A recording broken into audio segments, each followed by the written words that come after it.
El 18 de mayo de 1565, el amanecer mediterráneo reveló un lugar que debería haber acabado con la cristiandad europea para siempre. Sobre las aguas azules de las rocosas costas de Malta, 193 buques de guerra otomanos se extendían hasta el horizonte, con sus estandartes rojos ondeando con la brisa matutina. A bordo de esas embarcaciones, 40.000 de los mejores guerreros del Islam se preparaban para lo que el sultán Solimán el Magnífico había prometido que sería su mayor logro. De pie sobre las murallas de piedra caliza del fuerte de San Ángel, el gran maestre Jean de Vallet observaba a través de su catalejo cómo la armada que había conquistado Rodas, aterrorizado Venecia y barrido el Mediterráneo oriental de la resistencia cristiana ahora concentraba su abrumador poderío en su diminuta isla. Comandaba exactamente 500 caballeros de San Juan y 8.000 milicianos malteses contra una probabilidad de casi 5-1. Las matemáticas militares decían que Malta caería en una semana. Imaginen esta enorme flota otomana acercándose. Cada galera transporta 200 hombres, sus cañones de bronce brillando a la luz del sol. El buque insignia por sí solo desplaza 1.200 toneladas, montando 64 cañones capaces de lanzar bolas de piedra de 23 kilogramos a más de media milla. La nube de polvo de 25.000 soldados marchando en formación podía verse a 16 kilómetros de distancia. Cuando la flota ancló en la bahía de Marsa Rocco, el peso combinado de hombres y equipo fue suficiente para hacer que las aguas poco profundas subieran visiblemente. Pero esto es lo que las crónicas otomanas no te dicen. Esta no fue una simple conquista más para Solimán. Esta fue una venganza personal. 43 años antes, un joven caballero llamado Yayet había ayudado a humillar al sultán durante la desesperada evacuación de los caballeros de Rodas. Vallet, que entonces tenía 27 años, había comandado personalmente la retaguardia que contuvo a las fuerzas otomanas el tiempo suficiente para que la guarnición escapara con sus armas y honor intactos.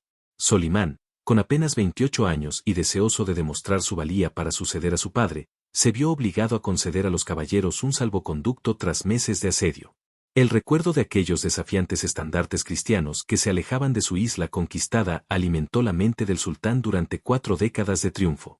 Ahora Solimán gobernaba un imperio que se extendía de Budapest a Bagdad, de Crimea a El Cairo. Sus ejércitos habían destrozado la caballería húngara en Moax, sitiado las puertas de Viena y convertido el Mediterráneo en un lago otomano. A sus 71 años, contaba con recursos que eclipsaban a cualquier potencia europea.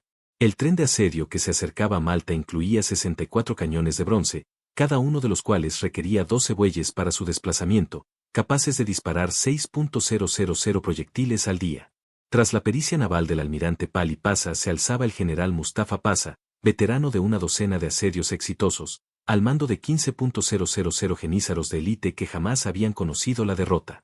Contra esta fuerza oceánica, Vallet había armado lo que parecía una defensa inútil.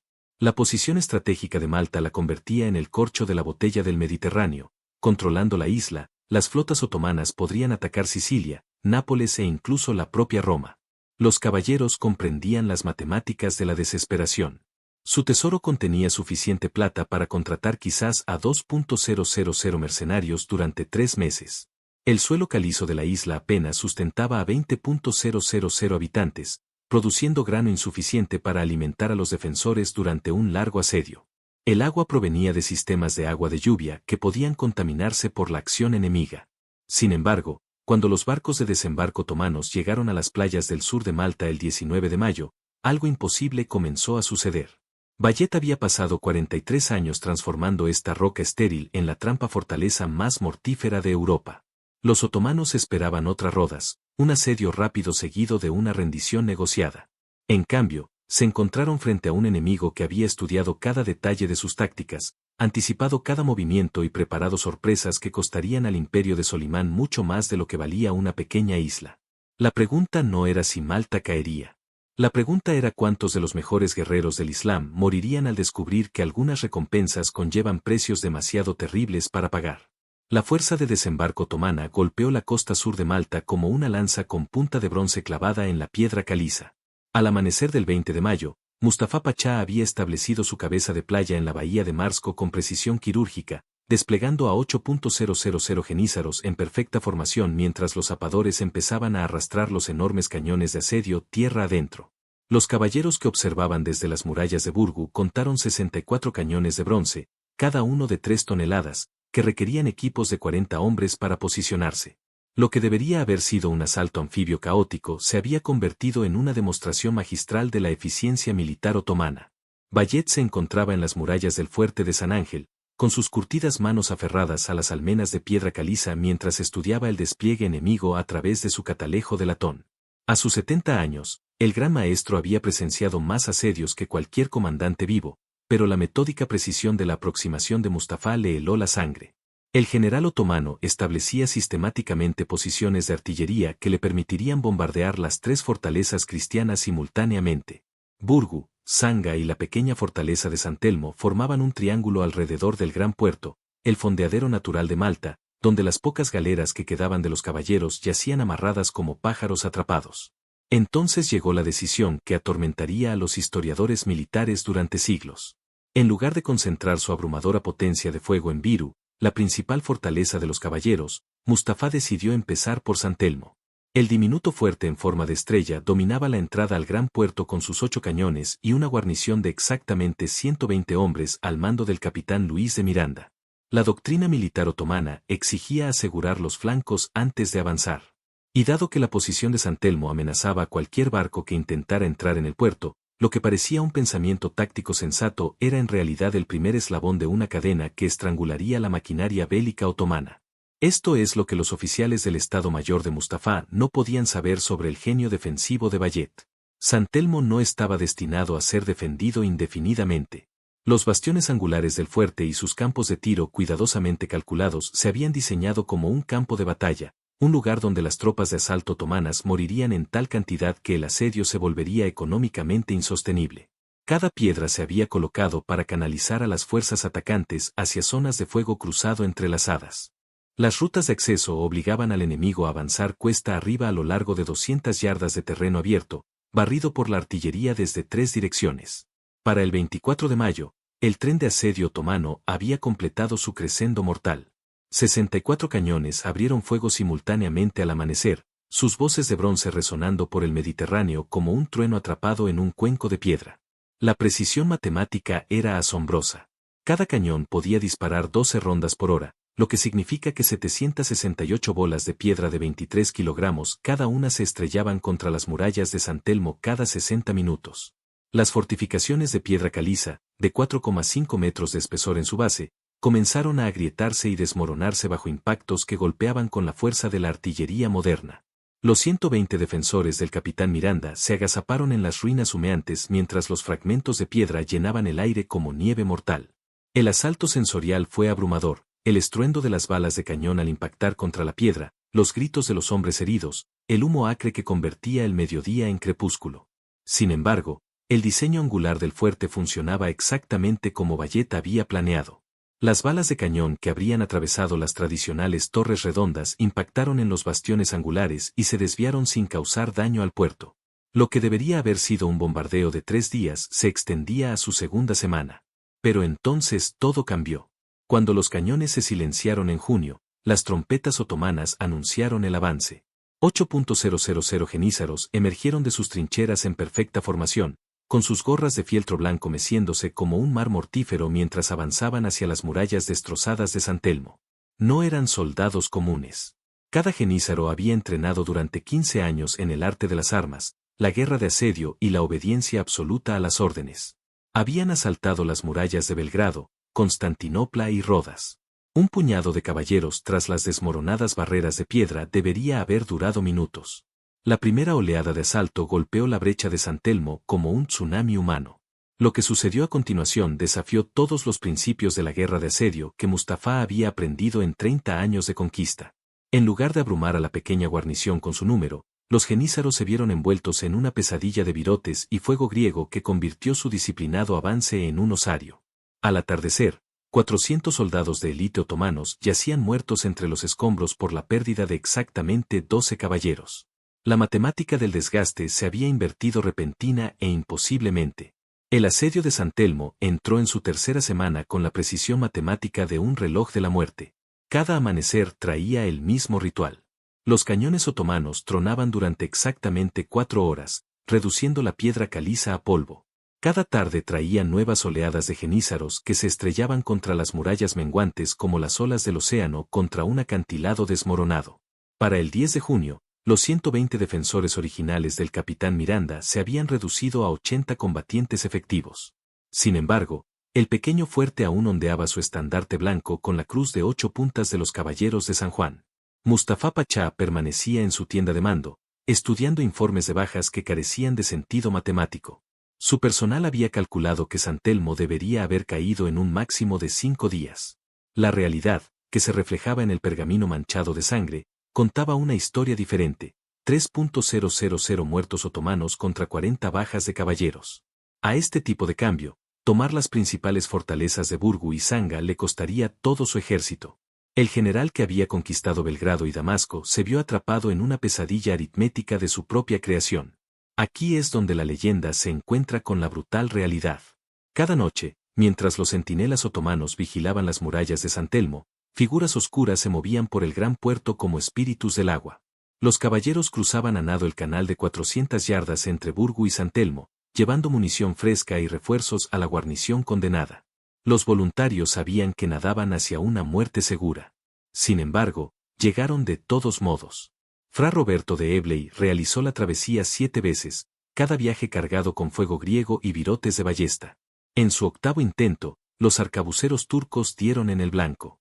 Su cuerpo fue arrastrado a la orilla al amanecer, aún aferrado a una bolsa impermeable que contenía 50 monedas de oro para las familias de los defensores. Pero el genio de Bayet iba más allá del heroísmo individual. Cada noche, el gran maestro enviaba los refuerzos justos para mantener a San Telmo en la lucha, pero nunca lo suficientes para reforzarlo significativamente. El fuerte se había convertido en un sacrificio deliberado, un cálculo tan frío como el acero invernal. Cada soldado otomano que moría asaltando esas murallas desmoronadas era un hombre menos disponible para el asedio de Burgu. Cada bala de cañón utilizada en escombros de piedra caliza era una bala menos para la verdadera batalla que se avecinaba. San Telmo no estaba siendo defendido. Estaba siendo convertido en un arma. La guerra psicológica se intensificó más allá de las tácticas de asedio convencionales. El 15 de junio, tras perder a 200 jenízaros en un solo asalto matutino, los comandantes otomanos ordenaron algo que violaba todo código de honor militar. Las cabezas de los caballeros capturados fueron cargadas en cañones y disparadas contra la plaza central de Burgu. El mensaje era inequívoco. Este es el destino que aguarda a todo defensor. Ríndanse ahora o enfrenten una carnicería sistemática. La respuesta de Bayet llegó al amanecer siguiente. Cabezas turcas catapultadas desde las murallas de San Telmo aterrizaron en el campamento de Mustafa con precisión quirúrgica. El gran maestro, de 70 años, acababa de declarar que 2 podían jugar al terror. El 16 de junio amaneció con un silencio ominoso. Sin cañonazos, sin toques de trompeta. Las tropas de asalto otomanas se concentraron en sus trincheras como resortes en espiral, 8.000 hombres preparándose para lo que todos sabían que serían las últimas horas de San Telmo. El capitán Miranda recorrió las murallas destrozadas del fuerte, contando a sus defensores efectivos. 9 caballeros seguían en condiciones de luchar. 9 hombres contra la flor innata del Imperio Otomano. Las matemáticas habían llegado a su conclusión lógica. El asalto final comenzó al mediodía con una precisión que habría impresionado al mismísimo César. Oleada tras oleada de jenízaros irrumpieron por las brechas, con sus cimitarras brillando bajo el sol mediterráneo. Los caballeros lucharon con la furia de hombres que sabían que la muerte era inevitable, pero se negaban a sacrificarla. El propio Miranda murió espada en mano contra su cañón, abatido mientras cargaba metralla en la boca del cañón con las manos desnudas. Fra Huaraz defendió en solitario la brecha principal durante 10 minutos, trazando con su espada un círculo de muerte alrededor del estandarte de los caballeros hasta que las flechas turcas finalmente dieron en el blanco. Cuando finalmente cayó la bandera blanca con su cruz de 8 puntas, las bajas otomanas solo en San Telmo ascendieron a 8.000 muertos y heridos. Mustafa contempló su victoria pírrica desde las humeantes murallas, calculando costes que le hacían temblar las manos. Si una pequeña fortaleza defendida por 120 hombres podía exigir semejante precio, ¿qué exigirían las principales defensas de Malta? Tras él, al otro lado del gran puerto, las auténticas fortalezas de Burgu y Sanglair permanecían intactas, con sus murallas repletas de artillería y sus guarniciones listas para la batalla. Los otomanos habían conquistado San Telmo, pero habían perdido algo mucho más valioso. Habían perdido el verano. Con San Telmo finalmente silenciado, Mustafa Pasha dirigió su artillería hacia el verdadero objetivo. Las fortalezas gemelas de Burgu y Sanglia dominaban el gran puerto como guardianes de piedra, con sus bastiones de piedra caliza elevándose 24 metros sobre el agua. Entre ellas se extendía un puente flotante protegido por una enorme cadena de hierro, que permitía a los defensores reforzar cada posición rápidamente. Lo que los otomanos enfrentaban ya no era un solo fuerte, sino un complejo de fortalezas interconectadas, diseñado por los mejores ingenieros militares de Europa. Bayet había pasado el mes de agonía de San Telmo preparando sus principales defensas para la tormenta que sabía que se avecinaba. El bombardeo que comenzó el 15 de julio eclipsó todo lo que Europa había presenciado. 100 cañones otomanos disparando simultáneamente crearon ondas sonoras que destrozaron ventanas en Sicilia, a 96 kilómetros de distancia. La brutalidad matemática era asombrosa. Cada minuto, 200 bolas de piedra de 23 kilogramos cada una se estrellaban contra los muros de la fortaleza con impactos de 15 toneladas por metro cuadrado. El polvo de piedra caliza se elevaba en nubes tan espesas que el mediodía se convertía en crepúsculo y los hombres luchaban con bufandas envueltas alrededor de sus caras para poder respirar.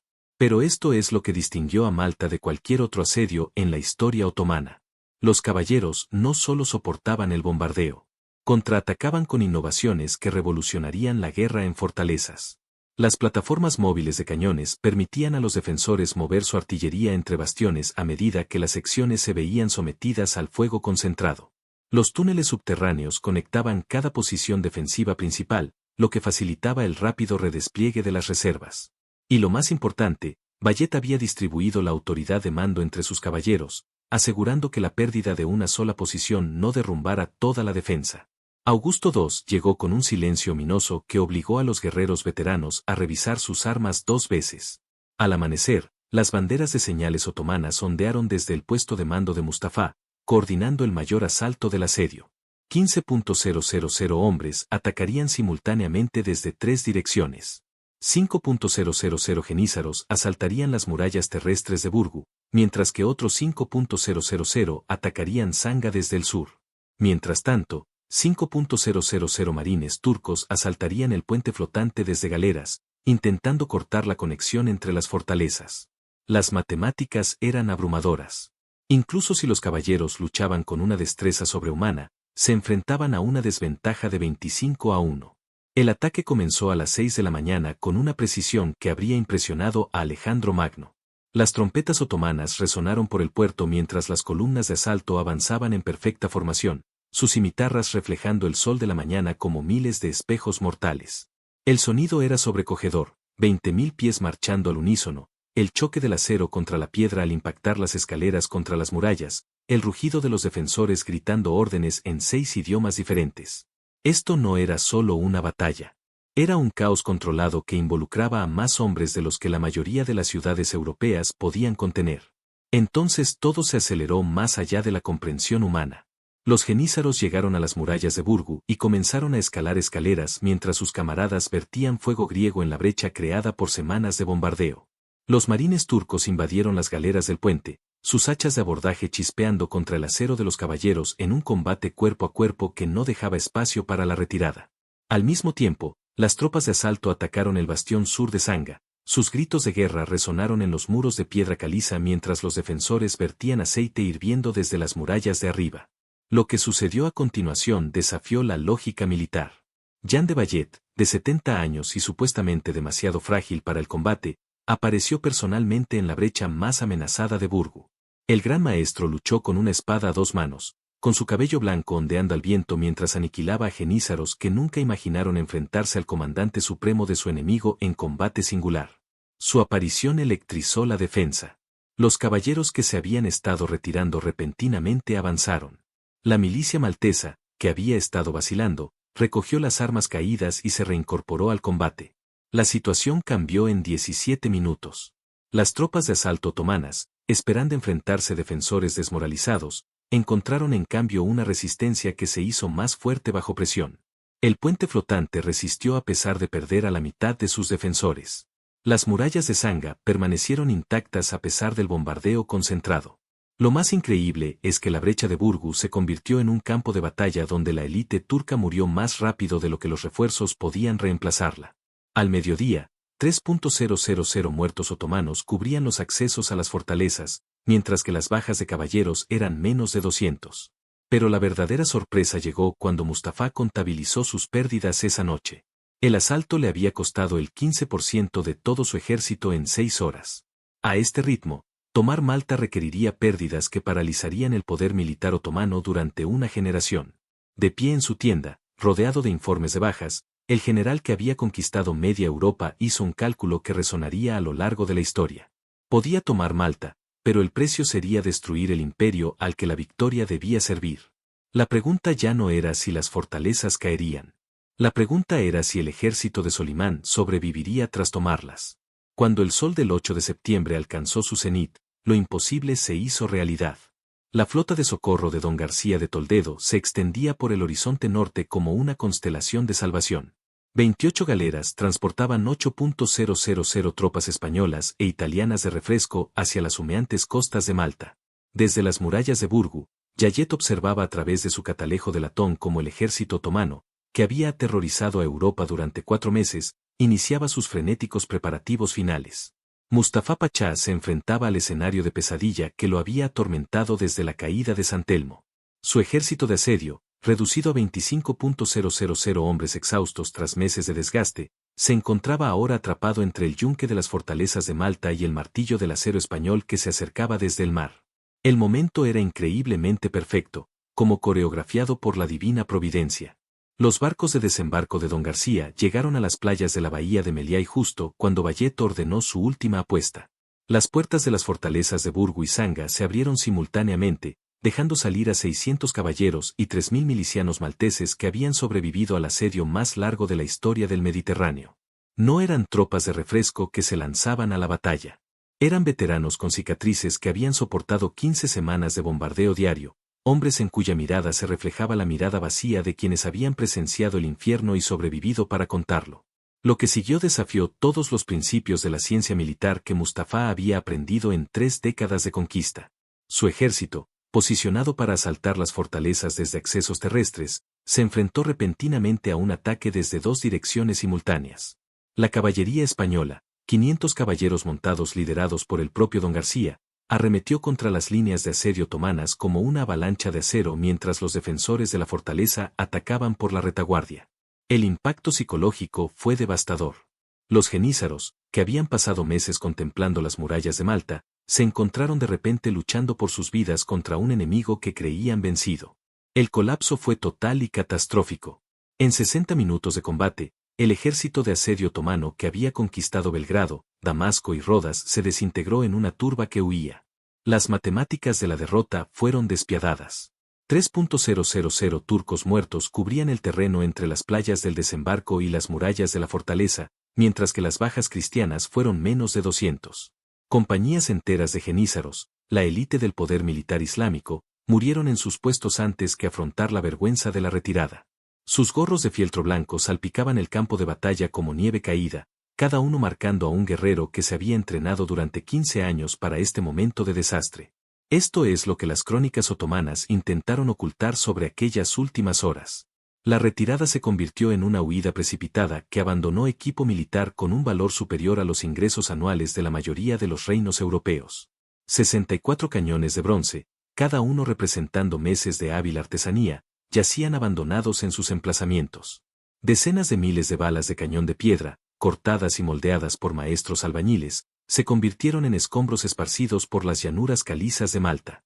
El asedio que se suponía demostraría la supremacía otomana se había convertido en el desastre militar más costoso del imperio. Mustafa Pachá, el general que nunca había perdido un asedio, permanecía en la cubierta de su buque insignia mientras los acantilados de Malta se perdían en la bruma mediterránea. La cuenta del carnicero era desalentadora.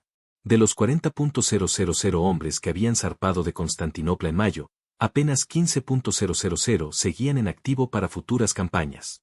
El cuerpo de genízaros, columna vertebral del poder militar otomano, había perdido 8.000 hombres, incluyendo algunos de sus oficiales más experimentados. Más devastadora que el coste humano fue la catástrofe estratégica. El Imperio Otomano había gastado todo su presupuesto militar anual en capturar una roca estéril de 27 kilómetros de largo, y luego la perdió de nuevo en una sola tarde. Pero los caballeros habían pagado su propio y terrible precio por la salvación. De los 500 caballeros originales de Bayet, solo 250 permanecieron vivos e ilesos. La milicia maltesa había sufrido pérdidas proporcionalmente mayores, con aldeas enteras perdiendo a su población masculina adulta durante el asedio. Las fortalezas de piedra caliza que habían parecido tan imponentes en mayo ahora parecían paisajes lunares, con sus muros marcados por miles de impactos de cañón, sus bastiones reconstruidos múltiples veces con escombros y oraciones desesperadas. Al caer la tarde del 8 de septiembre, los supervivientes se reunieron en la capilla de San Lorenzo, ennegrecida por el humo, para ofrecer oraciones de acción de gracias. Bayet se arrodilló ante el altar donde había rezado cada mañana del asedio, con su cabello blanco chamuscado por el fuego griego, y sus manos aún con callos por haber manejado personalmente los cañones durante los asaltos de agosto. El gran maestro, que había desafiado las matemáticas y la lógica militar durante 107 días, finalmente se permitió un momento de agotamiento humano. A su alrededor, sus caballeros supervivientes se quitaron los cascos abollados y las sobrevestes manchadas por la batalla, revelando rostros envejecidos por años que superaban los meses que habían soportado. Las campanas de la victoria que resonaron en la Europa cristiana ese otoño trajeron noticias que cambiarían para siempre el equilibrio de poder del Mediterráneo. Malta había resistido, pero aún más importante, el mito de la invencibilidad otomana yacía destrozado entre los escombros de piedra caliza de las murallas de San Telmo. La noticia de la liberación de Malta llegó a Constantinopla el 3 de octubre, llevada por mensajeros exhaustos que habían cabalgado hasta la muerte anunciando el desastre. El sultán Solimán el Magnífico, con 72 años y sintiéndose cada año más viejo, recibió los informes en sus aposentos privados con vistas al Bósforo. El imperio que se extendía desde las puertas de Viena hasta el Océano Índico había sufrido su primera gran derrota en la memoria reciente. Más devastadora que la pérdida táctica fue la catástrofe estratégica que representó. La maquinaria de guerra otomana, aparentemente imparable durante 2 siglos, había revelado una debilidad fatal. Podía ser desangrada por defensores decididos que comprendían las matemáticas del desgaste. Las consecuencias inmediatas resonaron por toda Europa como temblores de tierra. Venecia, que se había estado preparando para rendir Chipre antes que enfrentarse a la ira otomana, endureció repentinamente su resistencia. El Papa, que había presenciado con impotencia cómo las flotas turcas dominaban el Mediterráneo oriental, comenzó a organizar la Santa Liga que culminaría en la batalla de Lepanto 6 años después. Lo más importante es que el mito de la invencibilidad otomana quedó destrozado. Los comandantes cristianos, que habían asumido automáticamente la derrota al enfrentarse a los ejércitos turcos, comenzaron a estudiar las innovaciones defensivas de Malta con la misma intensidad con la que los teólogos analizan las escrituras. Esto es lo que los militares aún enseñan sobre el genio de Bayet. El gran maestro había resuelto el problema fundamental de la guerra en fortalezas mediante sistemas de defensa integrados que multiplicaron exponencialmente la limitada mano de obra. Sus innovaciones, que conectaban fortalezas con túneles subterráneos y plataformas de artillería móviles, serían copiadas desde Gibraltar hasta la Gran Muralla China. La guerra psicológica que comenzó con el envío de refuerzos a San Telmo evolucionó a operaciones sistemáticas de engaño que los servicios de inteligencia modernos reconocen como doctrina fundacional. Malta se había convertido en el primer laboratorio de la historia para la guerra total. Pero el coste humano de la salvación resonó a lo largo de generaciones. De los 500 caballeros que se alzaron sobre las murallas de Burgo aquella mañana de mayo, 250 yacían enterrados en el suelo calizo de Malta. Linajes enteros de la nobleza europea terminaron en las humeantes ruinas de San Telmo. La población maltesa, reducida a la mitad durante el asedio, tardaría décadas en recuperarse. Aldeas que se habían mantenido en pie desde la época romana existían ahora solo como cimientos carbonizados y recuerdos dolorosos. La victoria había exigido un precio que hizo que los supervivientes se preguntaran si algún objetivo estratégico justificaba tal sacrificio. Solimán nunca se recuperó de la humillación de Malta. El sultán que había aterrorizado a Europa durante 46 años murió 3 años después mientras asediaba la fortaleza húngara de Bar, sucumbiendo finalmente a la tensión acumulada del imperio y la derrota. Sus sucesores lanzarían campañas cada vez más desesperadas para restaurar el prestigio otomano. Pero la época dorada de conquista del imperio había terminado en el polvo de piedra caliza de Malta. La ola de expansión islámica que había barrido el Mediterráneo durante 3 siglos se rompió para siempre contra los muros de Bayet. La ironía que atormenta a los historiadores militares es como los defensores de Malta alcanzaron la inmortalidad mediante matemáticas que nunca pretendieron. Bayet había calculado que sacrificar a San Telmo desangraría al ejército otomano sin remedio. El gran maestre nunca imaginó que su paciencia estratégica inspiraría la resistencia cristiana desde Lepanto hasta las puertas de Viena. Los caballeros que cruzaron a nado el gran puerto llevando munición a sus camaradas condenados no podían saber que su coraje individual resonaría a través de siglos de doctrina militar. Simplemente cumplieron con su deber en circunstancias imposibles. La guerra moderna aún lidia con la lección central de Malta sobre la relación entre la brillantez táctica y la paciencia estratégica. La fortaleza que parecía más débil, San Telmo, se convirtió en el arma que destruyó la reputación militar de un imperio. El anciano que parecía demasiado frágil para el combate, Jean de Bayet, demostró principios de liderazgo que los militares enseñan hasta el día de hoy. La pequeña isla que todos asumían que caería en cuestión de días demostró que una geografía bien defendida podía canalizar las corrientes históricas como una presa redirige los ríos. 18 de mayo de 1565. 500 caballeros de San Juan se enfrentaron a 40.000 guerreros otomanos en una confrontación que debería haber acabado con la cristiandad europea. Cuando las armas callaron 4 meses después, esos mismos 500 defensores no solo habían sobrevivido. Habían logrado algo mucho más peligroso para sus enemigos. Habían demostrado que una fuerza abrumadora podía ser derrotada con una voluntad superior, tácticas innovadoras y el tipo de coraje disciplinado que transforma a los hombres comunes en leyendas. Las matemáticas de Malta revelaron una verdad que los imperios ignoran a su propio riesgo. A veces las mayores victorias no pertenecen a quienes cuentan a sus soldados, sino a quienes hacen que cada soldado cuente.